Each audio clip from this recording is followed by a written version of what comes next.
And Aditya, अभी स्वस्तिका के and market के सभी बड़े छोटे इन्वेस्टर्स ये सुनना चाहते हैं। निफ्टी 700 पॉइंट नीचे होके आया है, सब थोड़े से डरे हुए हैं in the short term. So क्या ये शॉर्ट टर्म है? What do you think about the macro view for the medium to long term? और जैसे संतोष ने भी डिस्क्राइब किया, सो बजट में except that STT angle, right, जहाँ पे लाइक हमारी भी एक्सपेक्टेशन थी कि शायद वो कुछ रोल ओवर हो, रिड्यूस हो, लेकिन राइट ऑपोजिट हुआ।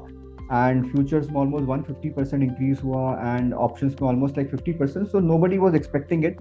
सो अगर ये एसटीटी का जो नेगेटिव पॉइंट था, which is purely on the capital markets play, right, मतलब अगर जो कैपिटल मार्केट से कोई अगर लिंक नहीं है तो उसके लिए actually essentially everything else is positive. So अगर मैं लार्जर पिक्चर देखता हूँ, and let's say if you ask me on one word, I will say prudent.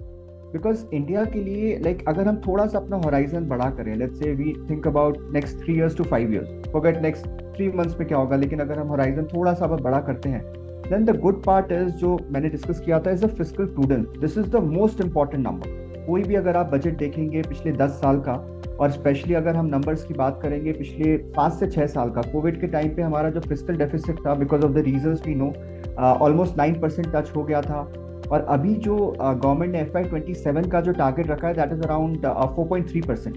And पिछले 5 साल में हर साल ये नंबर कम हुआ है। तो ये एक we should thank government that they are very clear कि just because of some populist measures, आप कोई भी रैंडम अनाउंसमेंट्स करके जहां पे आपको शॉर्ट टर्म गेन्स मिल रहा है बट एसेंशियली लॉन्ग टर्म वो नेगेटिव है, वो नहीं कर रहे हैं। I think that is structurally very very positive. So मैं उसको एक वेरी हाई रिगार्ड्स में देखता हूँ कि फिस्कल प्रूडेंस इंटैक्ट है। सेकंड इज जो कैपिटल एक्सपेंडिचर्स हैं, जिसका हम ट्रेंड देखेंगे पिछले लास्ट 10 years में, this is the biggest driver of manufacturing pickup. Public capex has been right spot on. थोड़ा सा प्राइवेट केपेक्स अगर हम देखेंगे लास्ट 4-5 साल में, जो हमारी एक्सपेक्टेशंस है उससे कम रहा है, but government is supporting all in. और अभी भी जो नंबर्स गवर्नमेंट ने जो डिस्क्लोज करे हैं, that is around 12.2 lakh crore, जो लास्ट ईयर के कंपैरिजन में भी ऑलमोस्ट 9% हायर है। And this is a very significant number, because essentially क्या होता है कि once you are committed to capex, then essentially there are number of sectors which are linked to capex, like you talk about infrastructure, logistics, everything is linked to it, roads, railways, so many other sub segments जो directly beneficiary रहता है।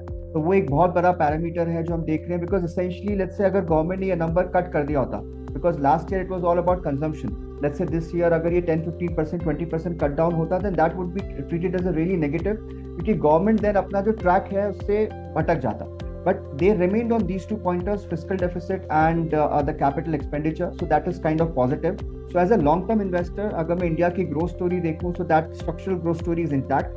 And इसमें अगर जैसे STT का जैसे आपने बात किया कि यस, उसका 1 हफ्ता 2 हफ्ते या फिर हो सकता है अगले 2-3 दिन में ही उसका completely negate हो जाए, and then market forget about it. Investment in securities market are subject to market risks. Read all the related documents carefully before investing.